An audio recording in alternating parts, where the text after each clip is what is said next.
জেরিন? আমি পাশের রুমে ঝাড়ু দিতেছিলাম। ওই ঘর ঝাড়ু দেওয়া শেষ করে বাথরুমে এক গাদা কাপড় রাখছে, ওগুলো ধুবি।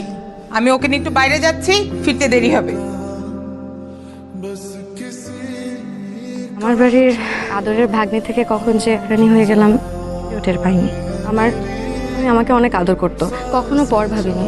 কিছুদিন পরই আমার মামি মারা যায়, আর আমার মামা আরেকটা বিয়ে করেন। ব্যবসায় লোকসান হয়, চাকরির ঋণ বছরের পর বছর বাড়তে থাকে। হয়তো এইসব চিন্তায় প্যারালাইজড হয়ে বাকিটা জীবন কাটাচ্ছে। যেদিন তোমার কষ্ট আমি বুঝি। আচ্ছা, তুমি কবে একটু মন খুলে হাসছো আমাকে একটু বলো তো? এই যে হাসছি, হাসি মুখে আমাকে দেখতে কেমন লাগে? অসাধারণ। জীবনটা যদি পাখির মতো স্বাধীন হতো, আমি সারা দিন তোমার হাতে হাত রেখা ঘুরে বেড়াইতাম। সেটা জন্মায় তো পাখির স্বপ্ন দেখলে হবে না।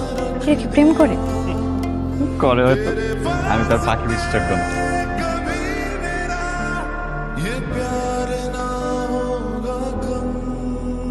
জেরিন কি আমাকে বিয়ে করতে রাজি হবে? আমার তো অনেক বয়স। আরে কেন না, 100 বার রাজি হবে। আপনি শুধু একটু আমার ব্যাপারটা দেখবেন।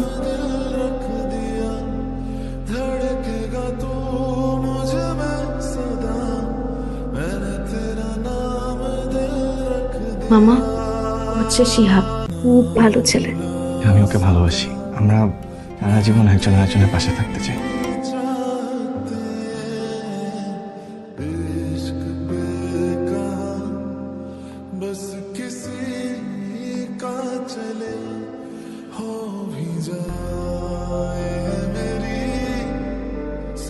তুমি আমার সাথে গ্রামে যাবা?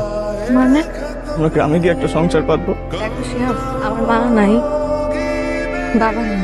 আপন মানুষ হারানোর কষ্ট আমি খুব ভালো করে বুঝি। কিন্তু আমার মামা, আমি যদি তোমার সাথে যাই, আমার মামি আমার মামারে মাইরেই ফেল।